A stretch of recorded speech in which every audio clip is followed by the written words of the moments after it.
اب جو آپ ویڈیو دیکھنے والے ہیں یہ بات میں نے آپ کو 6 مہینے پہلے بتائی تھی. اب ذرا ایک بار پھر یہ ویڈیو دیکھیں. اسرائیل غزہ میں سیز فائر چاہتا ہے، لیکن اتنے لمبے جینوسائیڈ کے بعد اسرائیل سیز فائر چاہتا کیوں ہے؟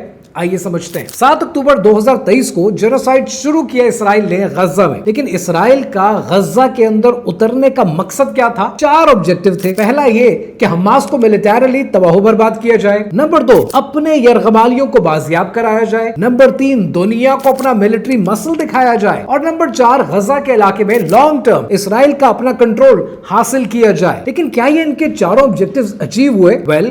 اگر حماس کو تباہ و برباد کرنے کی بات کریں تو اسرائیل نے حماس کی لیڈرشپ کو نشانہ بھی بنایا، ان کو شہید بھی کیا، بمباریاں بھی کی. لیکن حماس تو آج بھی قائم ہے. حماس تو آج بھی گوریلا وار کے اندر اسرائیل کے سولجرز کو نشانہ بناتی جا رہی ہے. تو یہ ٹارگٹ تو آپ کا اچیو ہوا نہیں. رہی بات دوسرے ٹارگٹ کی تو یرغمالی بازیاب نہیں ہوئے. تیسرا ٹارگٹ ملٹری اسٹرینتھ. آپ کی ملٹری اسٹرینتھ کیا ہے یہ ساری دنیا نے دیکھی ہے جب آپ نے ایران کے ساتھ جنگ لڑی ہے. اسرائیل کی کیا ڈومیننس ہے سب کو پتا ہے. اس آئرن ڈوم کی حقیقت کیا ہے یہ بھی سب کو معلوم ہے. رہی بات چوتھے آبجیکٹیو کی کہ غزہ کے اوپر لانگ ٹرم کنٹرول حاصل کیا جائے تو وہ بھی اچیو نہیں ہوا. تو جب اتنا سب کچھ ناکامیوں میں بدل گیا تو اسرائیل کو تو چاہیے جنگ کو جاری رکھے، جینوسائیڈ کو جاری رکھے، تاکہ کبھی نہ کبھی تو کامیاب ہو ہی جائے گا. پر ایسے میں اسرائیل سیز فائر کر کیوں رہا ہے؟ اور یہاں پر آتی ہے قوم یہود کی ایک نئی چال، ایک نئی سازش. اب یہ ایک نئے گیم پلان کے ساتھ دنیا کے سامنے آ رہے ہیں. یعنی پہلا یہ سیز فائر سے یہ چاہتے ہیں کہ ان کے ہاسٹیجز کو ریلیز کر دیا جائے تاکہ نتنیاہو